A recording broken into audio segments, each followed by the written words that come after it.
Passport একেবারে ফেলো করি মাখো তেল কায়দায়। জাল পাসপোর্ট চক্রে উত্তর 24 পরগনা থেকে গ্রেফতার হওয়া প্রাক্তন পুলিশ কর্মী আব্দুল হাইকে জিজ্ঞাসাবাদে একের পর এক রহস্য উন্মোচন। পাসপোর্ট ভেরিফিকেশনের দায়িত্বে ছিলেন বহু বছর, সেই সুযোগ আর হাতছাড়া করেননি। মাত্র 25 থেকে 30 হাজারে হাতে জাল পাসপোর্ট।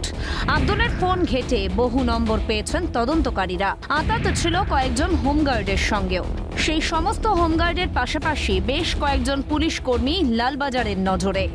এখনো পর্যন্ত তারা জানতে পেরেছেন যে আব্দুল হাই তিনি যেহেতু নিজে একজন সাব ইন্সপেক্টর ছিলেন এবং তিনি এসইউ ডিপার্টমেন্টে দীর্ঘদিন কর্মরত ছিলেন, তার সঙ্গে আরো অনেক হোমগার্ড বা একাধিক কনস্টেবল তারা এই সমস্ত কাজবাজের সঙ্গে যুক্ত, কিন্তু তার মাথার উপরে কেউ ছিলেন না, কোনো তদানন্তীন কোনো উচ্চপদস্থ অফিসার ছিলেন না যে তাকে নির্দেশ দেওয়া হতো, তার নির্দেশ মতো তিনি কাজ করতেন, এমন এখনো পর্যন্ত কোনো খোঁজ পাওয়া যায়নি।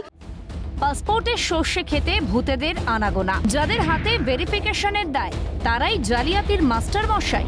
বিএসএফ এর ঘরে দোষ চাপিয়ে চোখ কান বুঝে থাকলে তো হবে না, উটপাটির মতো পালিতে মুখ গুজে। পাসপোর্ট ভেরিফিকেশন আমাদের সিকিউরিটি কন্ট্রোলের পাসপোর্ট সেকশন করে, বেঙ্গলেরটা ডিআইবি করে। অনুপ্রবেশ নিয়ে বিএসএফ এর কাঁধে বন্দুক রেখেছিলেন রাজীব কুমার। আমাদের border, you all understand that the border management is done by BSF, and in spite of the fact that there has been lot of lapses. কিন্তু এবার কি হলো? পুলিশ ধরলো প্রাক্তন পুলিশ কর্মীকে। ভগবানের ভরসায় বাংলা। পাসপোর্ট কাণ্ডের গ্রেফতারি হিমশৈলের চূড়া মাত্র। শাসক এবং পুলিশকে একযোগে দুষলেন অধীর। এটা একটা বড় পরিকল্পিত একটা চক্র, এখানে অনেকে জড়িত। এখানে যা দেখছেন যে পাসপোর্ট জাল করার যে সমস্ত সংখ্যা দেখছেন, আমি মনে করি এটা হিমশৈলের চূড়া মাত্র।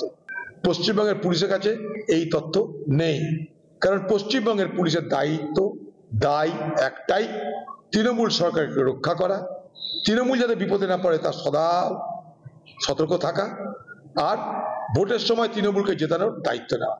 বাকি বাংলা ভোগে যাক, পুলিশের কিছু যায় আসে না, দিদিরও কিছু যায় আসে না।